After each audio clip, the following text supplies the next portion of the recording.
Animal Farm, Chapter 1. Mr. Jones, of the Manor farm, had locked the hen houses for the night, but was too drunk to remember to shut the pop holes.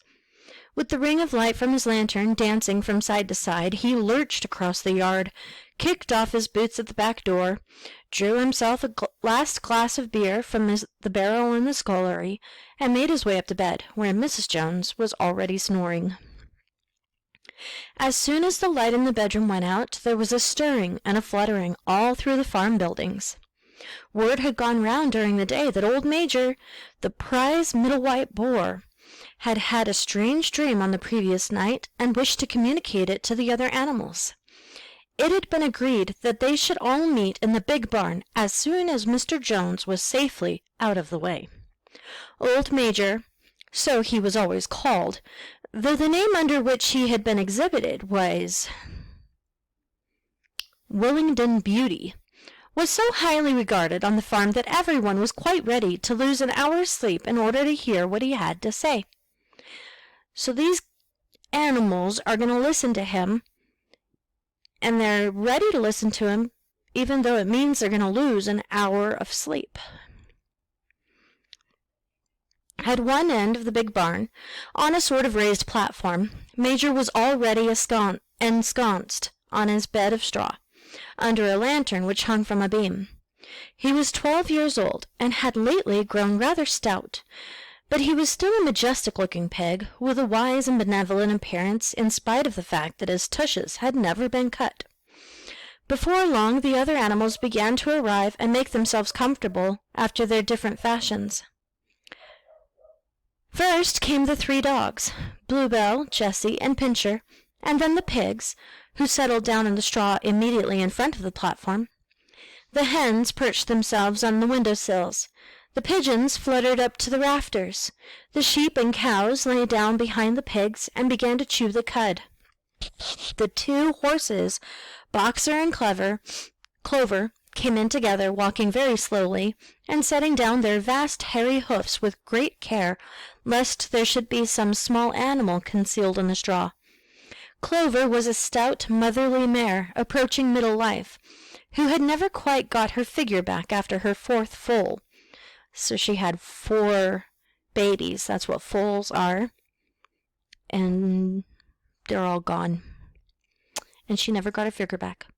Boxer was an enormous beast, nearly 18 hands high, and as strong as any 2 ordinary horses put together. A white stripe down his nose gave him a somewhat stupid appearance, and in fact he was not of first-rate intelligence. But he was universally respected for his steadiness of character and tremendous powers of work. After the horses came Muriel, the white goat, and Benjamin, the donkey. Benjamin was the oldest animal on the farm, and the worst-tempered. He seldom talked, and when he did, it was usually to make some cynical remark. For instance, he would say that God had given him a tail to keep the flies off, but that he would sooner have had no tail and no flies. Alone among the animals on the farm, he never laughed. If asked why, he would say that he saw nothing to laugh at. Nevertheless, without openly admitting it, he was devoted to Boxer. The 2 of them usually spent their Sundays together in the small paddock beyond the orchard, gazing side by side and never speaking, grazing side by side. The 2 horses had just lain down when a brood of ducklings, which had lost their mother, filed into the barn, cheeping feebly and wandering from side to side to find some place where they would not be trodden on. Clover made a sort of wall round them with her great foreleg, and the ducklings nestled down inside it and promptly fell asleep. At the last moment, Molly, the foolish, pretty white mare, who drew Mr. Jones's trap, came mincing daintily in, chewing at a lump of sugar. Mr. Jones's trap is most likely some kind of carriage that she pulls, or perhaps it's like the plow, and she pulls it for him. She took a place near the front and began flirting her white mane, hoping to draw attention to the red ribbons it was plaited with. Last of all came the cat, who looked round, as usual, for the warmest place, and finally squeezed herself in between Boxer and Clover. There she purred contentedly throughout Major's speech, without listening to a word of what he was saying. All the animals were now present except Moses, the tame raven, who slept on a perch behind the back door. When Major saw that they had all made themselves comfortable and were waiting attentively, he cleared his throat and began. "Comrades, you have heard already about the strange dream that I had last night. But I will come to the dream later. I have something else to say first. I do not think, comrades, that I shall be with you for many months longer, and before I die, I feel it is my duty to pass on to you such wisdom as I have acquired. I have had a long life. I have had much time for thought as I lay alone in my stall, and I think I may say that I understand the nature of life on this earth as well as any animal now living. It is about this that I wish to speak to you." So old Major is going to talk to them about the world and their lives. And his 12 years on this one farm makes him an expert. "Now, comrades, what is the nature of this life of ours? Let us face it, our lives are miserable, laborious, and short. We are born, we are given just so much food as will keep the breath in our bodies, and those of us who are capable of it are forced to work to the last atom of our strength. And the very instant that our usefulness has come to an end, we are slaughtered with hideous cruelty. No animal in England knows the meaning of happiness or leisure after he is a year old. No animal in England is free. The life of an animal is misery and slavery. That is the plain truth. But is this simply part of the order of nature? Is it because this land of ours is so poor that it cannot afford a decent life to those who dwell upon it? No, comrades, 1,000 times no! The soil of England is fertile, its climate is good, it is capable of affording food in abundance to an enormously greater number of animals than now inhabit it." So old Major is saying, there's a lot more here than what it is being used for. "This single farm of ours would support 12 horses, 20 cows, hundreds of sheep, and all of them living in a comfort and a dignity that are now almost beyond our imagining. Why, then, do we continue in this miserable condition? Because nearly the whole of the produce of our labor is stolen from us by human beings. There, comrades, is the answer to all our problems. It is summed up in a single word: man. Man is the only real enemy we have. Remove man from the scene, and the root cause of hunger and overwork is abolished forever. Man is the only creature that consumes without producing." That means takes without giving. "He does not give milk. He does not lay eggs. He is too weak to pull the plow. He cannot run fast enough to catch rabbits. Yet he is lord of all the animals. He sets them to work. He gives back to them the bare minimum that will prevent them from starving, and the rest he keeps for himself. Our labor tills the soil. Our dung fertilizes it, and yet there is not one of us that owns more than his bare skin. You cows that I see before me, how many thousands of gallons of milk have you given during this last year? And what has happened to that milk, which should have been breeding up sturdy calves? Every drop of it has gone down the throats of our enemies. And you hens, how many eggs have you laid in this last year, and how many of those eggs ever hatched into chickens? The rest have all gone to market to bring in money for Jones and his men. And you, Clover, where are those 4 foals you bore? Who should have been the support and pleasure of your old age? Each was sold at a year old. You will never see one of them again. In return for your 4 confinements and all your labor in the fields, what have you ever had except your bare rations and a stall? And even the miserable lives we lead are not allowed to reach their natural span. For myself, I do not grumble, for I am one of the lucky ones. I am 12 years old and have had over 400 children. Such is the natural life of a pig. But no animal escapes the cruel knife in the end. You young porkers who are sitting in front of me, every one of you will scream your lives out at the block within a year. To that horror we all must come, cows, pigs, hens, sheep, everyone. Even the horses and the dogs have no better fate. You, boxer, the very day that those great muscles of yours lose their power, Jones will sell you to the knacker, who will cut your throat and boil you down for the foxhounds. As for the dogs, when they grow old and toothless, Jones ties a brick round their necks and drowns them in the nearest pond. It is not crystal clear, is it not crystal clear then, comrades, that all the evils of this life of ours springs from the tyranny of human beings? Only get rid of man, and the produce of our labor would be our own. Almost overnight, we could become rich and free. What then must we do?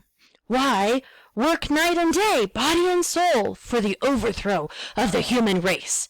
That is my message to you, comrades. Rebellion. I do not know when that rebellion will come. It might be in a week or in 100 years, but I know, as surely as I see this straw beneath my feet, that sooner or later justice will be done. Fix your eyes on that, comrades, throughout the short remainder of your lives.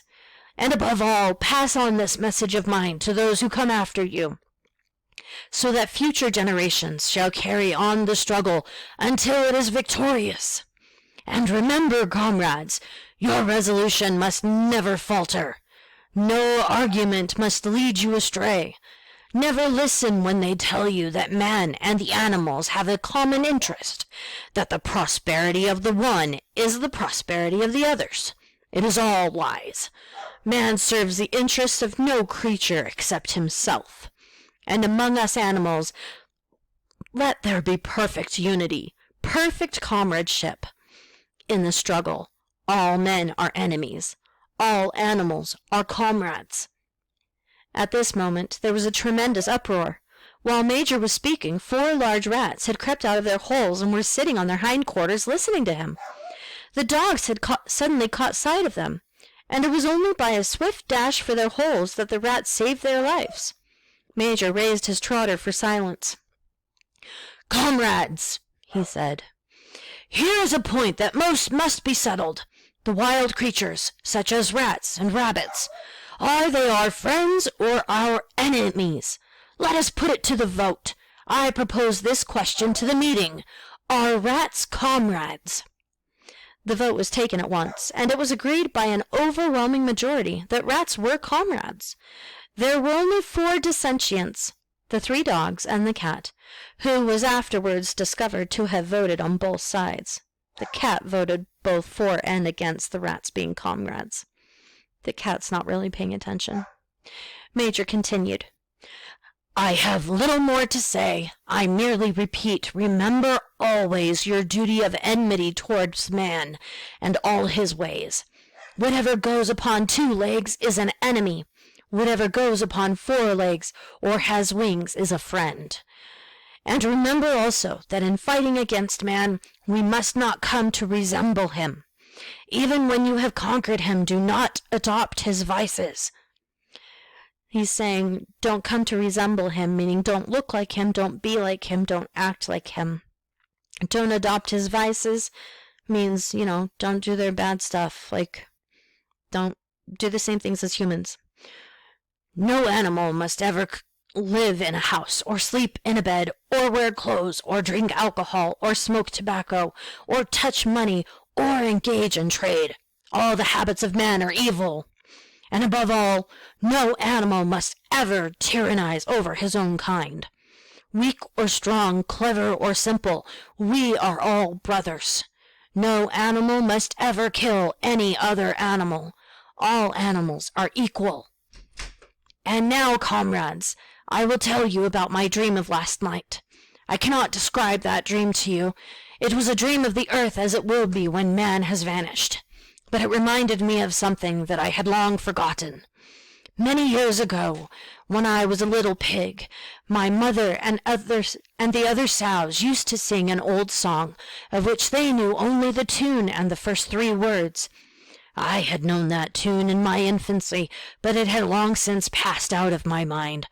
Last night, however, it came back to me in my dream, and what is more, the words of the song also came back, words, I am certain, which were sung by the animals of long ago, and have been lost to memory for generations. I will sing you that song now, comrades. I am old, and my voice is hoarse, but when I have taught you the tune, you can sing it better for yourselves. It is called Beasts of England. Old Major cleared his throat and began to sing. As he had said, his voice was hoarse, but he sang well enough, and it was a stirring tune, something between Clementine and La Cucaracha.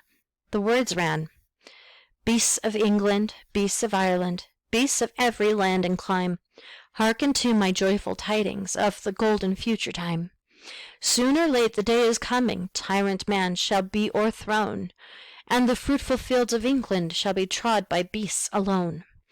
Rings shall vanish from our noses, and the harness from our back. Bit and spur shall rest forever, cruel whips no more shall crack. Riches more than mind can picture, wheat and barley, oats and hay, clover, beans, and mangel wurzels shall be ours upon that day. Bright will shine the fields of England, purer shall its waters be, sweeter yet shall blow its breezes on the day that sets us free. For that day we all must labor, though we die before it break. Cows and horses, geese and turkeys, all must toil for freedom's sake. Beasts of England, beasts of Ireland, beasts of every land and clime, hearken well and spread my tidings of the golden future time. The singing of this song threw the animals into the wildest excitement. Almost before Major had reached the end, they had begun singing it for themselves.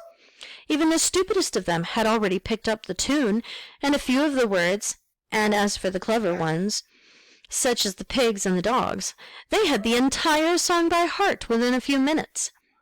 And then, after a few preliminary tries, the whole farm burst out into Beasts of England in tremendous unison. The cows lowed it, the dogs whined it, the sheep bleated it, the horses whinnied it, the ducks quacked it. They were so delightful with the song that they sang it right through 5 times in succession, and might have continued singing it all night if they had not been interrupted. Unfortunately, the uproar awoke Mr. Jones, who sprang out of bed. He seized the gun which always stood in a corner of his bedroom and let fly a charge of No. 6 shot into the darkness. The pellets buried themselves in the wall of the barn, and the meeting broke up hurriedly. Everyone flew to his own sleeping place. The birds jumped onto their perches, the animals settled down in the straw, and the whole farm was asleep in a moment.